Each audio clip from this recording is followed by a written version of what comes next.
My wallet was in your bag, you thief. My SIL, Susan shouted at me, rummaging through her bag with a glare.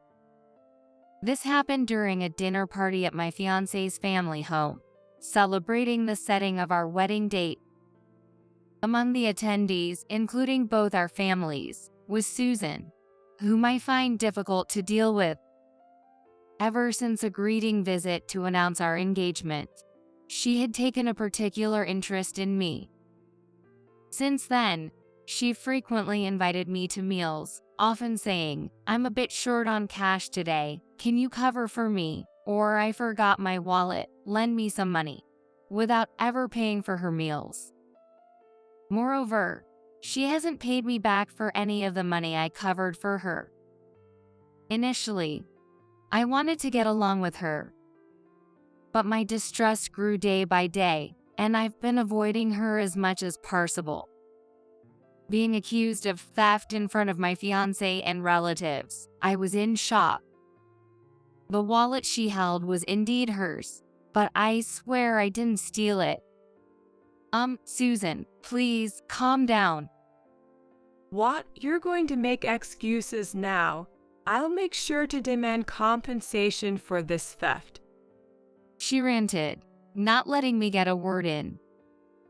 Watching her, I couldn't help but let out a laugh. And soon the rest of the family started laughing too, leaving her dumbfounded. What's so funny? She demanded, turning red with anger. I decided to tell her the truth. I can't help but laugh at such an accusation, Susan. My name is Emily. I'm a 28-year-old office worker.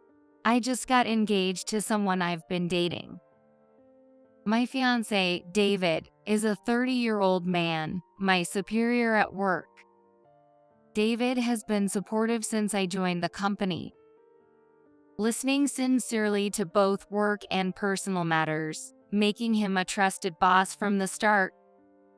As we spent more time together, we started sharing more about our personal lives, developing mutual affection.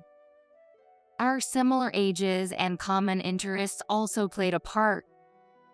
After a few years of dating, we decided to announce our engagement to our parents. Visiting my home first, my parents and sister warmly congratulated us. My sister, Sarah, is 7 years my senior. She's already married and has 2 children. She lives nearby and works from home as a translator. She finished her work early today to meet us. Congratulations, Emily. David, please take good care of my sister. Sarah said, smiling to David. She has always adored me since we were kids. And I love my wise and kind sister. On our way home, David complimented my sister, making me happy as if it were about me. You have a sister too, right, David? I'm looking forward to meeting her. I said so. David seemed troubled. I'm glad you think so, but my sister can be quite selfish and vain. I'm worried she might trouble you, he admitted reluctantly. It seemed he was hesitant for me to meet her. Nevertheless, I wanted to get along with my future SIL. Little did I know she would become a source of concern for me. When we visited David's family home later, his parents welcomed us warmly.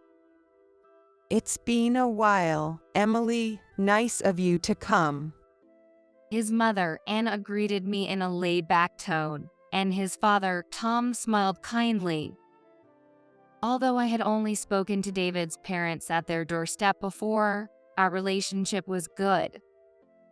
However, this was my first time entering their house, and I was nervous about announcing our marriage and meeting his sister for the first time.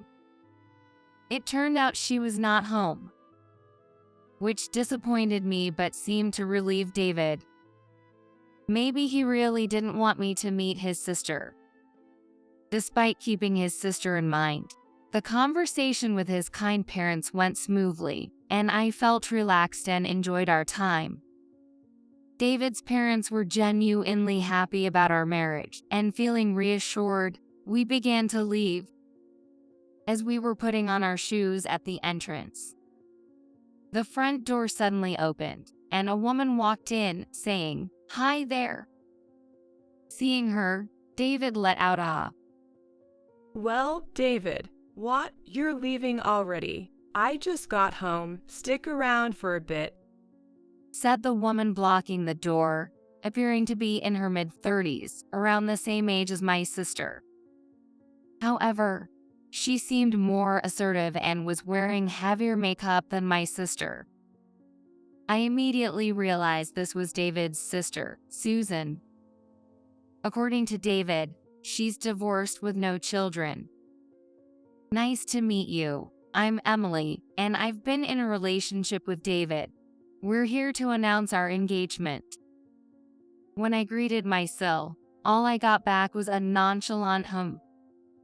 When I looked at her, she was sizing me up with a judgmental gaze. Then, with a smirk, she asked, "So, Emily, how did you meet David?" Hey, Susan. This is the first time Emily's meeting you. Don't start with such questions. David interjected, visibly annoyed. But Susan kept on firing questions at me without paying him any mind, asking about my salary, noting my nice clothes and assuming I must be wealthy, and inquiring if I worked at the same company as David. Well, overwhelmed by her barrage of questions, I was at a loss for words when David stepped in to chide his sister. Enough already. Can't you see Emily's uncomfortable? We're leaving, so please move aside. David managed to pull me away from his sister, who glared at him as if he was getting in her way.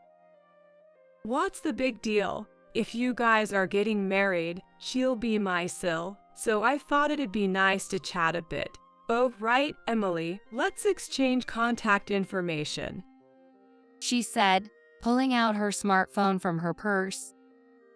I was hesitant but eventually gave in, wondering if this was really the right decision. "Susan, don't bother Emily too much." Even Anna warned her. Susan seemed bothered and went inside the house. I finally understood why David looked so gloomy when we were talking about Susan before. Unlike her brother, Susan was pushy and didn't listen to others. A complete opposite of my own sister. I was anxious about getting along with her, but still wanted to keep a good relationship with my future family, so I resolved to reply diligently to any messages from her. After we exchanged numbers, Susan started sending me emails frequently. Through our exchanges, we found out we worked close to each other, and she invited me to lunch during our work break one day. I agreed, seeing no reason to decline. But when it came time to pay, Susan suddenly exclaimed, "Oh, what's wrong?" Sorry, Emily, I'm a bit short on cash right now. Could you cover for me and I'll pay you back later? She asked, without a hint of embarrassment. I was puzzled by her behavior but decided to pay for the lunch, thinking it was just this once. However, on another day, oh dear, I forgot my wallet. "Emily, could you pay for me?" Susan began inviting me to lunch frequently, always finding an excuse to have me pay for her share. And whenever I asked for reimbursement, she'd brush it off saying, "It's not a lot of money for lunch, right? Don't sweat the small stuff," refusing to take me seriously. The cost of a single lunch wasn't much, but as these invitations became more frequent, the financial burden on me grew. Months passed without Susan returning any of the money I'd covered for her, and my distrust towards her only intensified. I realized it was best to minimize my interactions with her, and my desire to get along with her faded.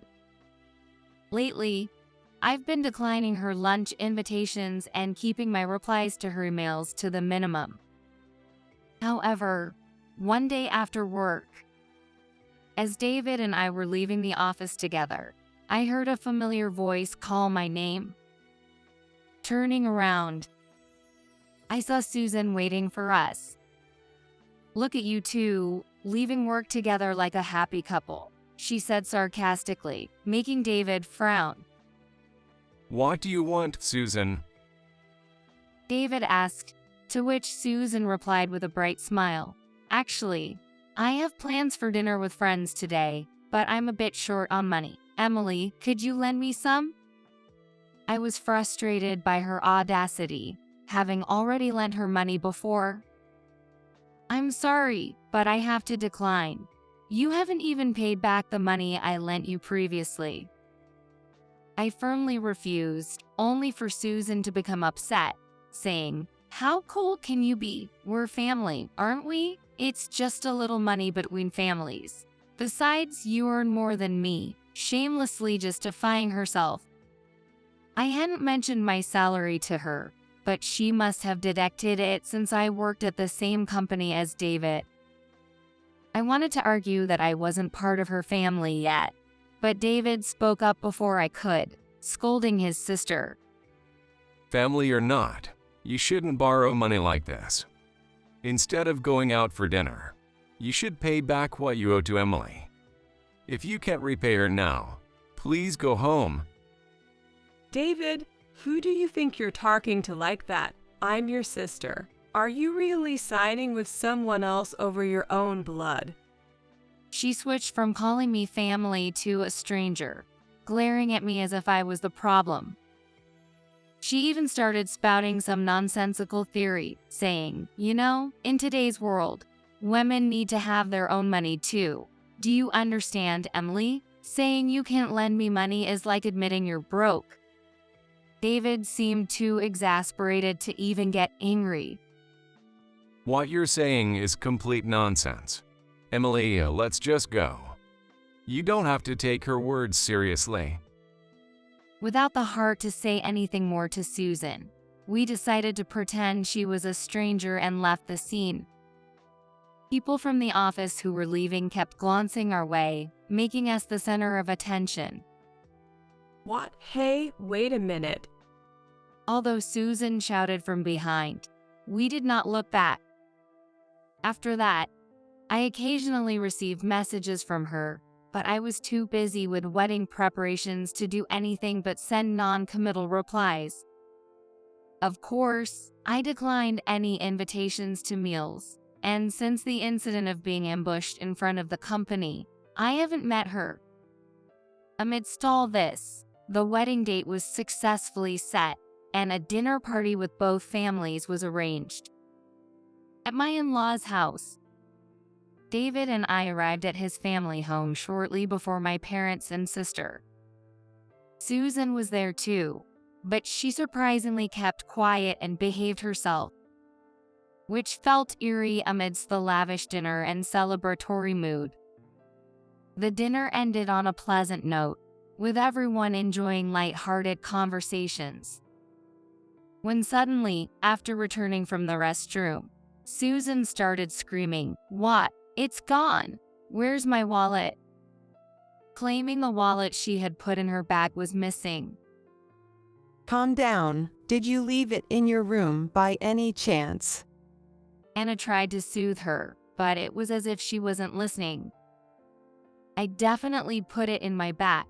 "Oh, I see, you stole it," she accused me, grabbing a purse near me and rummaging through it. Then, with a look of surprise, she pulled out a wallet from the purse. Her own wallet that I had seen several times before. Look, just as I said, my wallet was in your purse. She exclaimed triumphantly and then started accusing me again. You stole it while I was in the restroom, didn't you? Pretending to be all innocent and then pulling something like this. I'm totally against someone like you marrying my brother. Susan, please, calm down. Planning to make excuses. What you did is theft. I'm going to demand compensation, so be prepared. She continued, not letting me get a word in.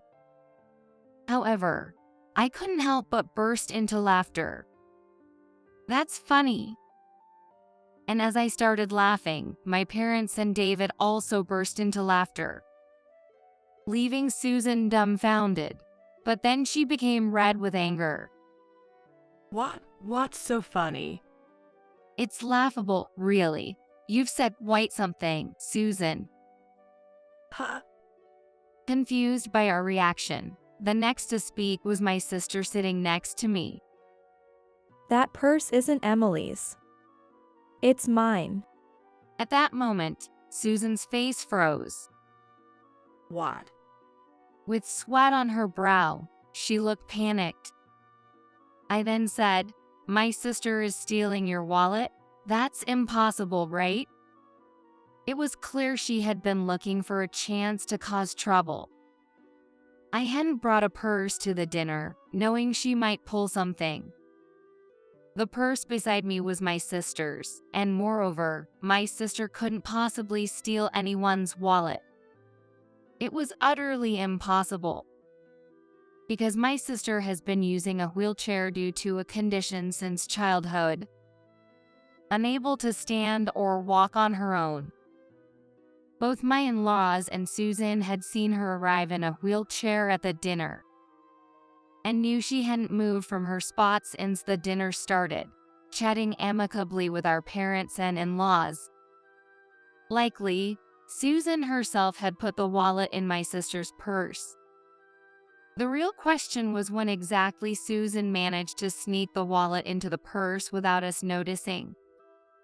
Susan, you came over to greet my parents and me before dinner, right? That time, you were sitting in such a way that my purse was hidden behind you. I felt something off about your actions then. Did you put the wallet in at that moment? My sister's calm observation clarified my suspicion. Unable to answer immediately, Susan looked around nervously, practically admitting guilt. Cornered with no way out, she groaned back. Then, in a composed tone, my sister continued to reason with her. I've heard about your character from Emily. Despite being almost the same age as me, resorting to such elaborate harassment is unbecoming of a person. Please don't hurt my dear sister anymore. Only then did I realize my sister was actually angry. She's usually gentle, but when angry, she becomes quiet and persuasive, which is quite intimidating. After being lectured and unable to retort, Susan was then scolded by my in-laws. Susan, what are you doing? Accusing Emily of being a thief is beyond embarrassing. Absolutely disgraceful. We've treated you and David equally. Where did we go wrong? Emily, everyone, we're terribly sorry for our daughter's actions. Tom apologized to us. However, even seeing her parents apologize, Susan seemed unrepentant. The next moment, she stood up abruptly, glaring at me furiously. What? You're all making me out to be the villain. I was against your marriage with David from the start. I hoped today would embarrass you into breaking up, but you had to ruin that, didn't you? She lashed out, leaving us speechless with her audacity. But knowing her true feelings, David was furious. "Don't mess around," he shouted, making her flinch. How dare you say such things? You've been trying to ruin our relationship. I can't stand it anymore. I'm going to lay it all out right now. What? Wait, what are you going to say? She tried to stop him, but David, having reached his limit, didn't hold back. He revealed everything. How she never repaid me for the lunches I covered, how she ambushed us for money, and all her misdeeds. David also shared that she had been spreading terrible rumors about me in an attempt to break us up. You would believe such words. Emily has been hardworking and kind since she joined the company. and I know her better than anyone. Family or not, there are things you just shouldn't say. David didn't elaborate on the specifics of the rumors, but his anger suggested they were quite severe. Things like that happened. I was shocked, having heard this for the first time. David looked regretful. I'm sorry. I didn't want to worry you with unnecessary concerns. No matter what she says, I believe in you, Emily. His sincere words moved me deeply. Wiping away tears, I faced Susan. Susan, I've decided to follow David no matter what. Please take this opportunity to let go of your brother, I said, flustered or perhaps ashamed. She blushed and retorted, "Shut up, just you wait," before storming out of the house. After the storm passed, I felt a sense of relief. No matter what Susan plans, nothing scares me anymore. My love for David has only deepened through this ordeal, and I've resolved to trust and walk with him into the future. A few days later, the lunch money Susan owed me was returned through my in-laws. They had pressured her to prepare the money she owed me. Furthermore, we received a call from her ex-husband at my in-laws' house. It turns out the cause of their divorce was her spending habits, even dipping into living expenses. She had claimed to have paid the alimony she owed to her ex-husband, but it was revealed there was still a significant amount outstanding, and she had been defaulting on payments. Learning this, my in-laws disowned her, tired of her antics. Not only had she committed misdeeds against us, but she had also stolen money from her family before. It turns out that in addition to alimony, Susan had debt from buying luxury brands and frequenting clubs. According to David, she has been heavily into the club scene since her 20s and has often been admonished by my in-laws for it. Ultimately, unable to manage her finances, she even embezzled money from her workplace, which led to her recent dismissal. Days later, I received a call from Susan, who had been kicked out of her family home and lost her job. I have no one else to turn to but you, Emily. Please, could you lend me some money, just a little? She begged in tears, but of course, I refused. Isn't it a bit too convenient to ask now? Pay off your alimony and debts with money you earn from a legitimate job. I have no intention of involving myself with you anymore. But, aren't we family? Let's try to get along from now on. I did want to get along with you at first, but I don't wish to be family with someone who spends recklessly and doesn't think they've done anything wrong. After I firmly stated my position, she was still ranting about something, but I hung up without paying her any heed. Afterward, it was heard that Susan started living in poverty in a cheap apartment she could afford with her meager savings. However, she was chased by debt collectors and soon had to leave the apartment. It's unclear where she is or how she's living now. David also said he would never get involved with his sister again. A month passed, and we held our wedding without her presence. It was a joyous occasion blessed by many, creating unforgettable memories that I cherish. After the wedding, we moved into our prepared new home and soon discovered I was pregnant. Anticipating the arrival of our child, David and I are enjoying fulfilling days. We hope to continue living happily with our new family member and the days to come.